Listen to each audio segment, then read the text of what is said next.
"Ma'am, do you know your badge has been deactivated?" The security guard at the front desk said it like he was announcing the weather. Bland, apologetic, not his circus. Margaret blinked once, then again. The turnstile hadn't clicked.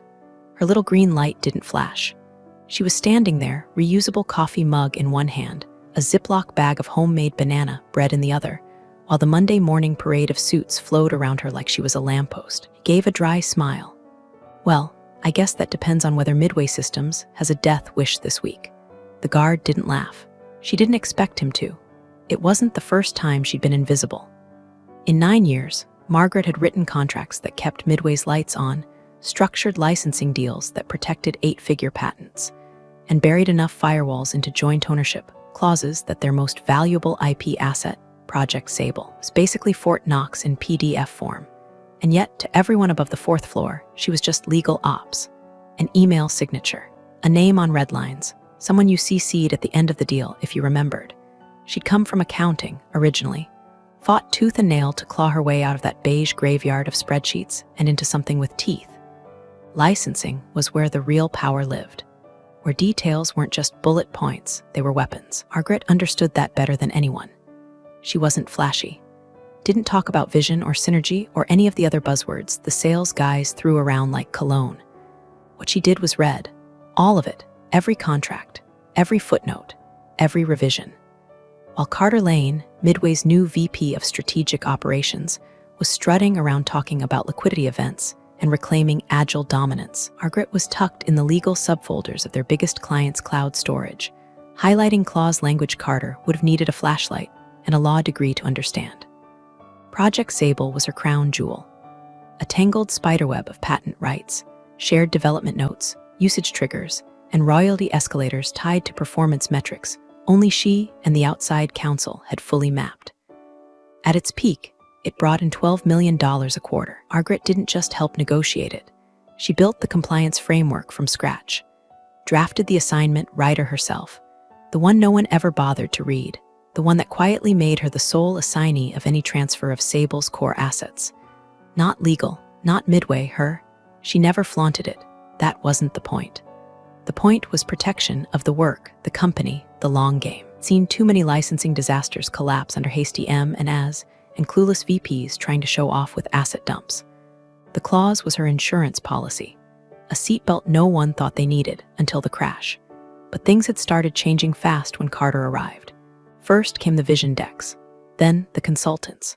Suddenly, every hallway was filled with words like sunset, synergize, and lean optimization. Entire departments disappeared. Man fired the facilities team and started outsourcing janitorial to an app. Then he came for licensing. Margaret had kept her head down at first, watching Carter surgically slice the org chart. He spoke at town halls like he was on Shark Tank, talking about asset repositioning and shareholder momentum. People clapped. Margaret sat stone-faced. She knew what he was eyeing, knew the spreadsheet he'd waved around last week, with a fat red arrow pointing at legacy IP Sable. She knew what he was planning before he did.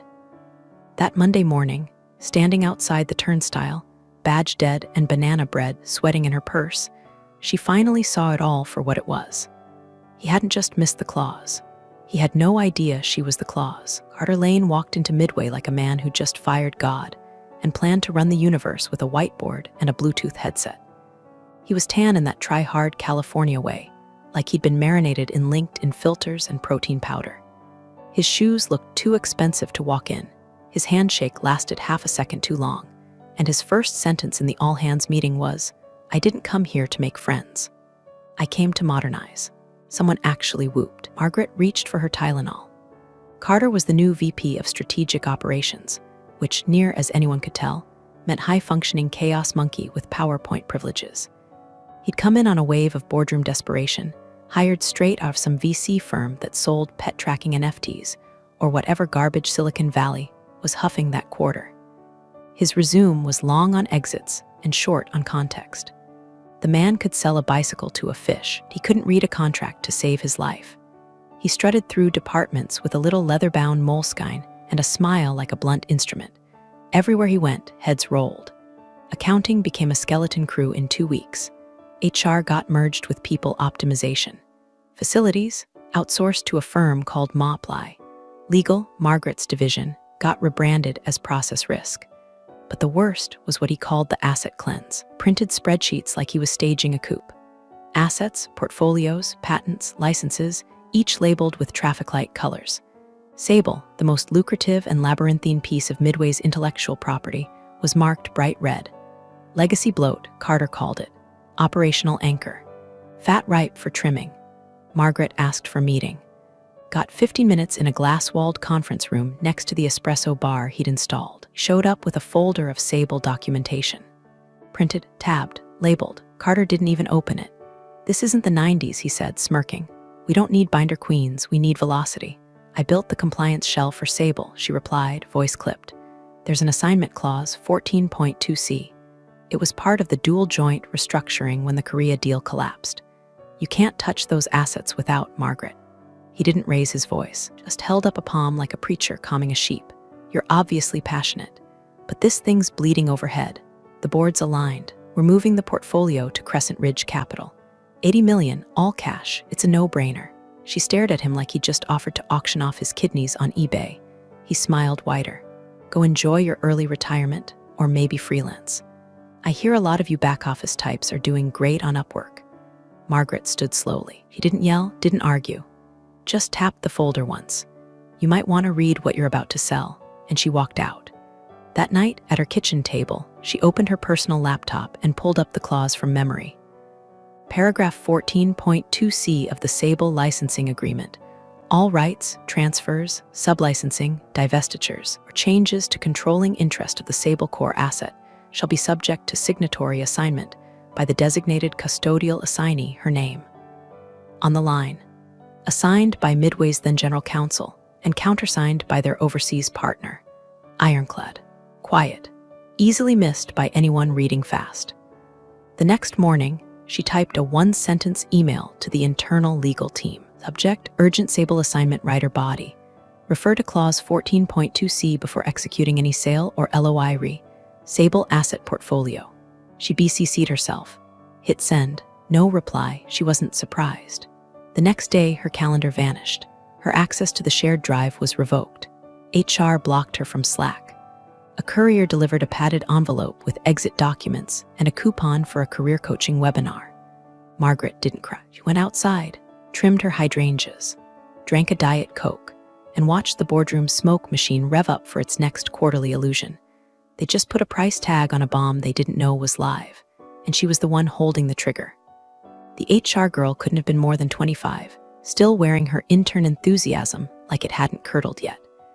She handed Margaret a cardboard box with one of those tight-lipped smiles that said, "I hate this, not enough to stop it. We've prepared your severance documents," she chirped, as if she were offering a cookie. "There's a 2-week consultancy clause just in case we need transition support. It's standard." Margaret took the box without blinking. Her mug, her stapler, a ceramic cactus, and a photo of her and her dog that no one ever noticed in the first place. No one asked her what needed to be handed off. No questions about the status of the contract audits, open IP disputes, or the foreign compliance review she'd been running solo since 2019. Carter had made it clear he didn't need context, just clean exits. Margaret was obsolete, an appendix. Her badge deactivated with a quiet beep. Her Outlook account vanished while she was still in the elevator.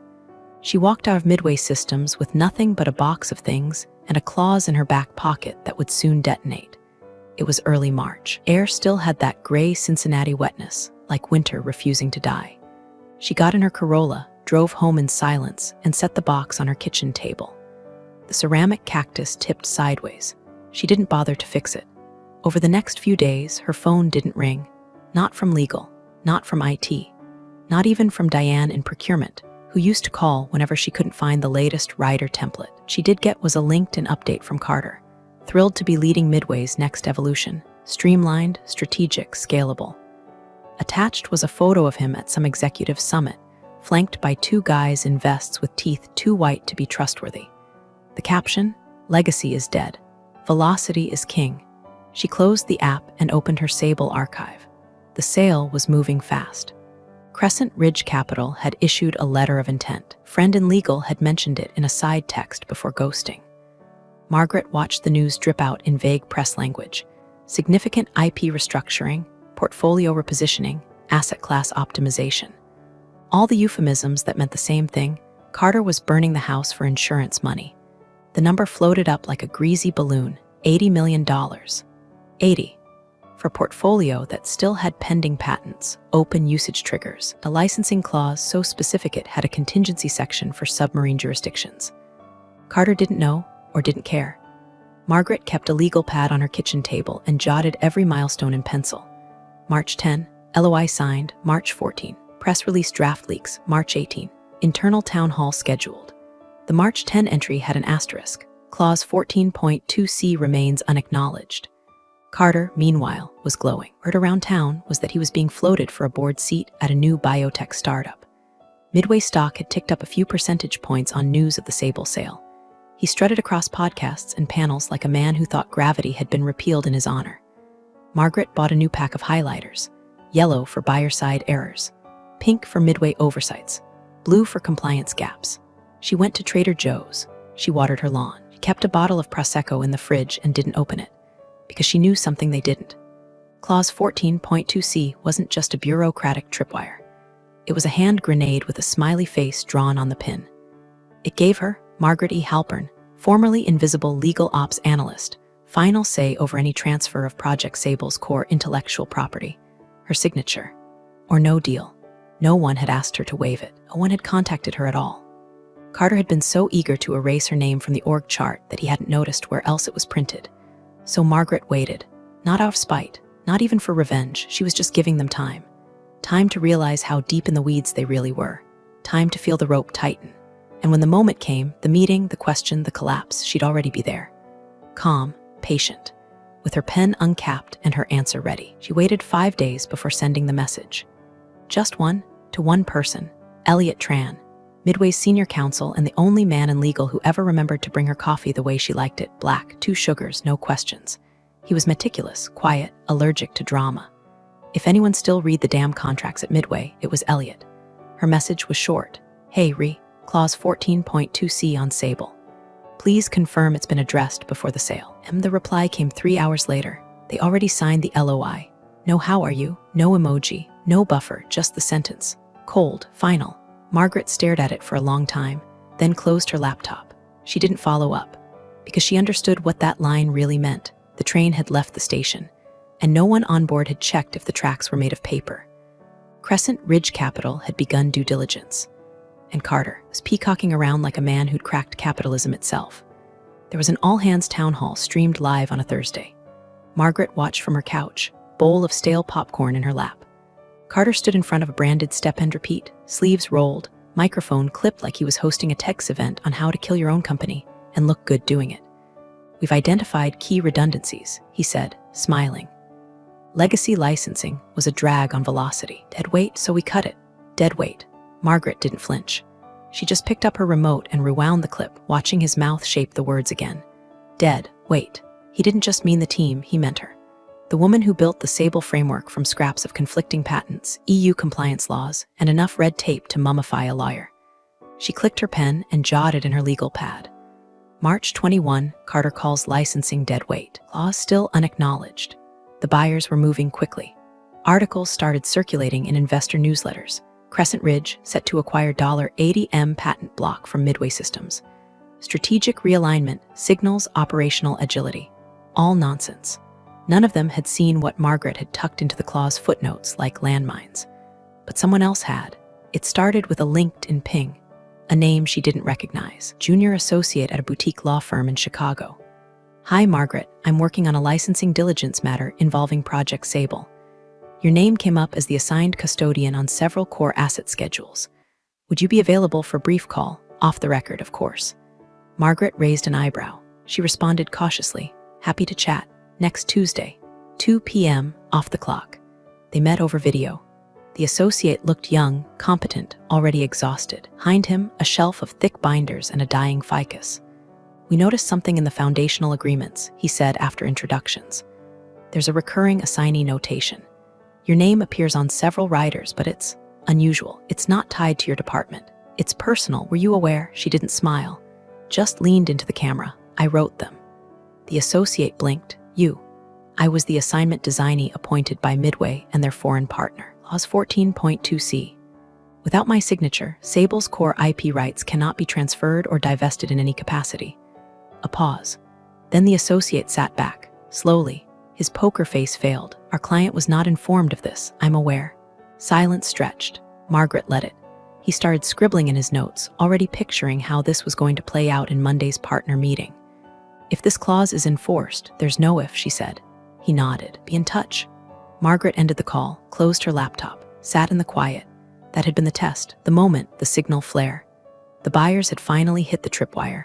And Carter, he was still out there doing interviews and pretending he'd already cashed the check. She poured herself a whiskey, neat, no toast. Because the next call wouldn't be polite, it would be surgical. And she'd already sharpened the knife. The meeting wasn't on the books. No invite. No calendar trace. Just a quietly forwarded address and a time, 10 a.m., Monday, typed in courier font like something out of a Cold War novel. Margaret showed up 10 minutes early. It wasn't a boardroom or an office tower downtown. It was a coffee shop tucked between a dry cleaner and a nail salon, the kind of place with chipped mugs and a chalkboard menu that hadn't changed in years. No logos, no witnesses. Just Margaret in a navy coat and clean slacks, her pulled back like she was going to church and war at the same time. The buyer's lawyer arrived exactly on the hour. Mid-40s, crisp suit, wedding ring, no tie. He introduced himself as Colin, but the firm name he mumbled under his breath was enough. He wasn't some junior associate chasing billables. This was senior counsel for Crescent Ridge Capital, and he wasn't here for coffee. Margaret let him lead, let him settle, let him think he was in charge. Pulled out a folder, no laptops, old school. I reviewed the Sable agreements personally last night, Colin said without preamble. There's something irregular. Margaret folded her hands around her mug. Only one thing, he didn't smile. There's a clause, 14.2c, he said slowly, that refers to an assignment designee whose signature is required for any material asset transfer or third-party IP control adjustment. The clause appears in the main agreement, the Korean Joint Development Rider, and the secondary sublicense terms. Margaret said nothing, just nodded once. Keep going, counselor. The name listed as designee, he continued, is yours. She raised her eyebrows like she was being told the weather. That's correct. It's not the company. It's not legal. It's you, personally. Yes. How, why was that structure approved? It was necessary, she replied evenly. The Korean licensing dispute happened in 2018. We needed a neutral domestic custodian for both parties to avoid dual jurisdiction litigation. I was appointed by both legal teams. The clause was reviewed, redrafted, and ratified by Midway's general counsel and our partner's external firm. Twice. Colin's jaw flexed. And no one revoked that designation. Margaret shook her head. It's irrevocable unless superseded by a new joint designation signed by both parties, which, given Midway's decision to purge half their staff without reading the documents, never happened. Colin opened his folder. Inside were printouts of the clauses, heavily annotated, highlighted, underlined, circled in different colors. His eyes scanned them again like he was hoping the words had changed overnight. They already signed the LOI, he muttered. Yes, Margaret said, sipping her coffee, without full compliance verification. If we proceed without your signature, the transfer is invalid, and any subsequent licensing derived from that invalid transfer will be exposed to clawback litigation, including punitive breach. He looked up. Finally, the posturing faded. Now he was just a man doing math, risk, cost, public embarrassment. The kind of fallout that ruins careers and brands in the same breath. We were told, he said carefully, that Sable was clean. I'm sure you were, Margaret replied. But Carter Lane wouldn't know a chain of custody clause if it bit him on his overpriced loafers. Colin leaned back, his eyes narrowed. Will you sign? No. Is there a number? I'm not negotiating. This isn't about money. He studied her, probably trying to find the motive. Power, spite, legacy. But Margaret wasn't offering any of that. She gave him the truth, cold and dry. I'm not blocking the deal out of revenge. I'm blocking it because it's invalid. That's my job, or at least it was, until your golden boy tried to sell the engine without checking who had the key. He exhaled through his nose, the kind of sound men make when they realize they've stepped into quicksand in custom shoes. I assume you understand this could get complicated. I assume you understand it already has. He nodded once, stood, and gathered his folder without a handshake. We'll be in touch. She waited until he walked out before reaching for the little sugar packet in front of her, tore it open, poured it into the half-full mug like nothing had happened. Because while Carter was out doing victory laps, the real race had already started, and he'd left his shoelaces untied. Margaret didn't need a spotlight. She had the paperwork. The conference room smelled like expensive leather chairs, bad decisions, and catered arrogance. Carter had requested the fancy one. Glass walls, downtown skyline view, branded notepads at every seat. A small army of Midway execs, Crescent Ridge reps, and legal observers filled the space like it was a coronation. Carter was in his element. Hair perfectly tousled, blazer casually draped over the back of his chair, like even suits were too slow for him. He was grinning like a man who thought every camera in the world was watching. With this acquisition, he was saying, pacing behind the head of the table, we're not just offloading legacy weight, we're accelerating Midway's core strategy. This is about streamlining, removing friction, turning page one of a new era. Margaret could hear the words before she even stepped inside. She entered quietly, no announcement, no folder, no laptop, just a plain gray blazer and the calm, bored face of a woman who'd already seen how this movie ended.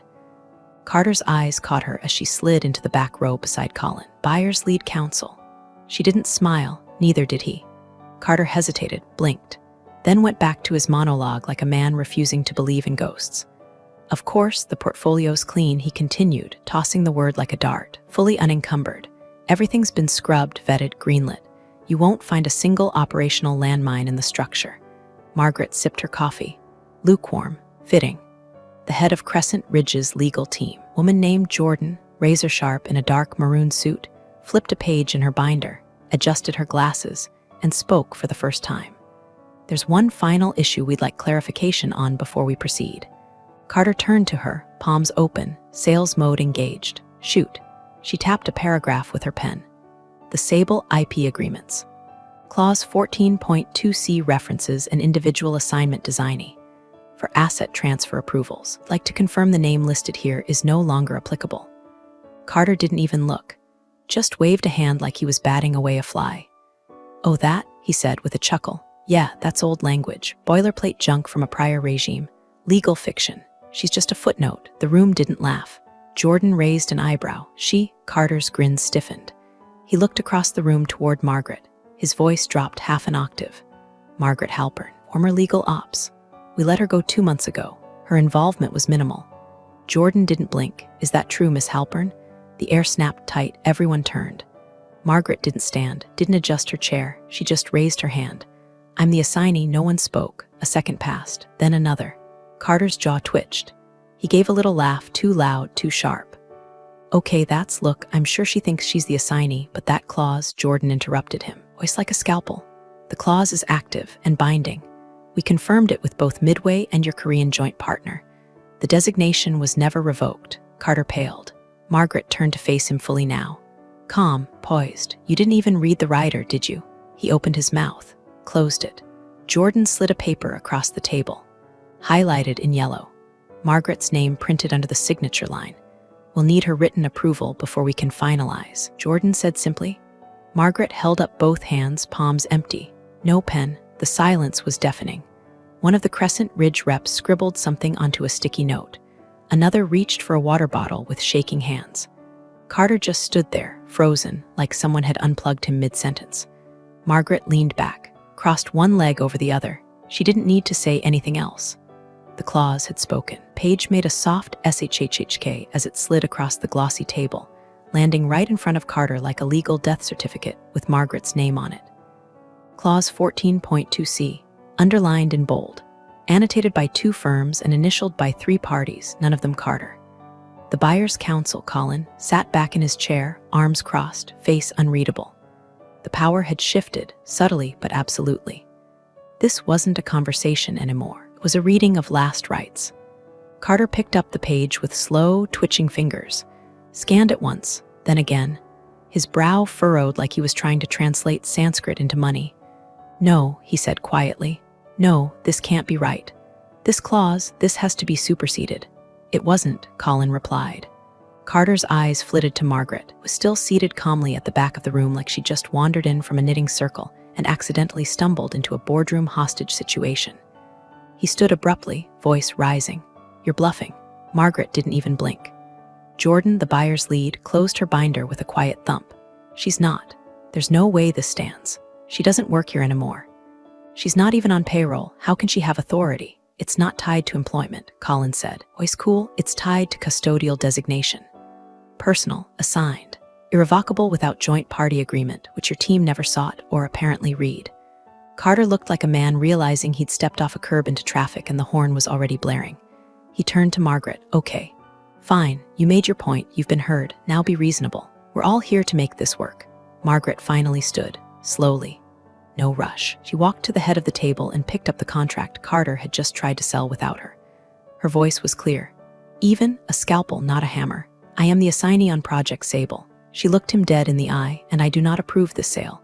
The words dropped like a steel door slamming shut. No signature. No deal. The Midway delegation collectively stiffened. HR shifted in his chair. Legal looked like they wanted to teleport. Carter opened his mouth. Nothing came out, not a word. Just the high-pitched wheeze of someone whose parachute hadn't deployed. Jordan nodded once. That concludes the meeting. She stood, gathering her documents with surgical grace. Crescent Ridge's COO said nothing, just followed her out like a man leaving the scene of a controlled demolition. One of the analysts paused to shoot Margaret a subtle, incredulous nod before disappearing behind the door. And Carter, he stayed frozen, hands flat on the table, like he could hold the sale together through sheer denial. Margaret leaned in just slightly, voice low. You called me a footnote. She tapped the clause. I'm the damn signature line. Then she turned and walked out, no fanfare, no strut. Just a quiet, measured exit like someone leaving a chessboard with the king still upright, knowing they never even had to say checkmate. Behind her, the silence roared. By noon, the buyers were gone. No calls, no counter, no face-saving delay tactics. Just a silent exodus of Crescent Ridge execs in black sedans, folders clutched tight, mouths tighter. Midway's $80 million miracle sale evaporated like it had never existed. The glass conference room sat empty now, chairs still askew from the scramble, condensation rings on the table like bullet holes. Carter stood inside it alone for a while, staring down at the paper Margaret had tapped only hours before, as if he could will it to say something else, something reversible, something that wouldn't make him look like a fraud in a $900 sport coat. It didn't. Upstairs, the board was already in emergency session. Someone had whispered dereliction of duty before the door closed.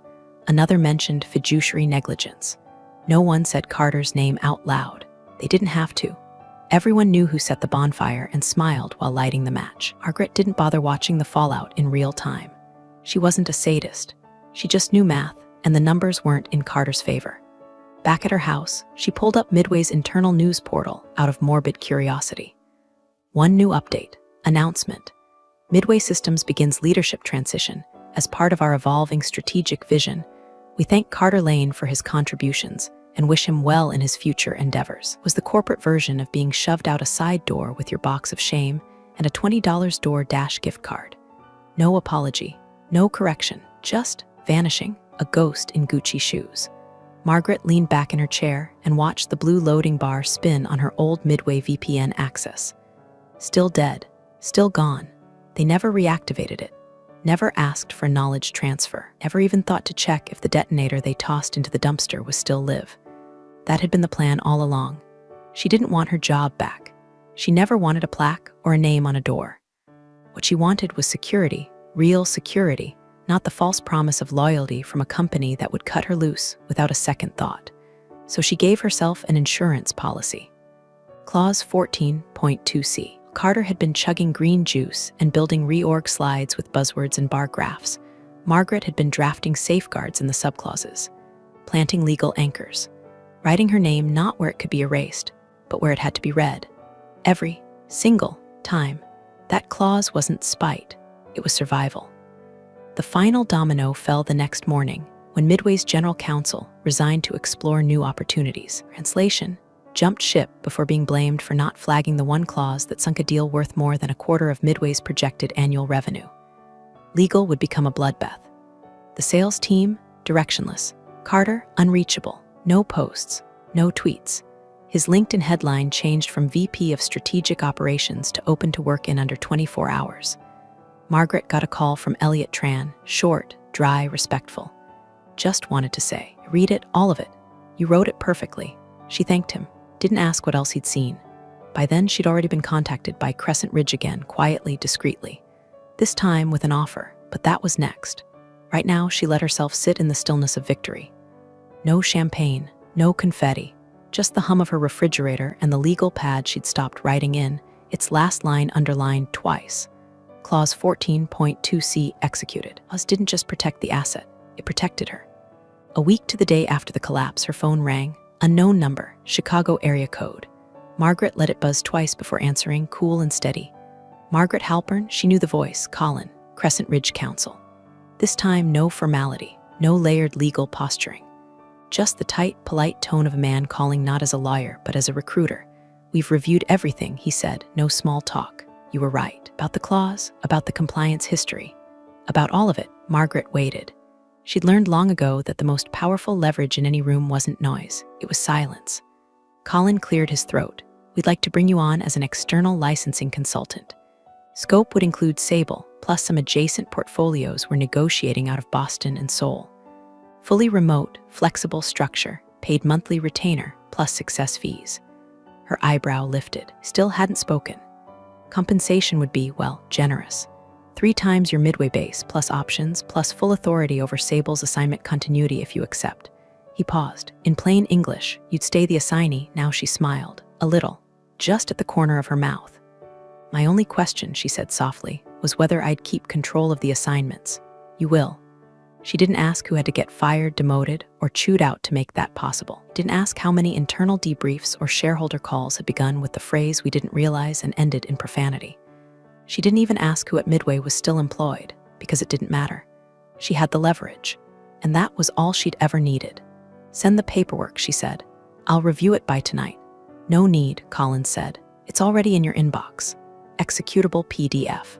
We'll arrange courier signature for hard copy if needed. Margaret hung up without a goodbye. She walked to the kitchen, poured herself a second coffee, and opened her laptop. There it was, exactly as promised, retainer agreement, consultant onboarding, Clause 14.2c reaffirmed by both parties. Her name in bold, she signed. No parade, no fireworks, just a click, a keystroke, and the quiet satisfaction of knowing the thing they tried to sell without her now belonged to her, permanently. It wasn't revenge, it was insurance. Later that afternoon, she opened her old Midway inbox. Still technically deactivated, but she'd kept a local archive. Thousands of messages, mostly unread, mostly dull. But one thread caught her eye, her final exchange with Carter. The last time he dared to respond, she clicked compose. To Carter Lane at Midway Systems Com subject, legacy clause body, still just a footnote, no signature. No closer, just those 5 words. She hit send, it wouldn't reach him. The account was long dead, but that wasn't the point. The point was that somewhere, buried in Midway's disaster archives, her name wasn't just in the clause. It was the clause, and Carter, he'd bet the company on a bluff he didn't understand. She didn't need to yell, didn't need to gloat. She just needed to sign once. And that was enough to own the whole board. Big thanks, you legends of the old office days. Subscribe to keep the switch-flicking chaos alive. Your ex-boss is shaking in their loafers.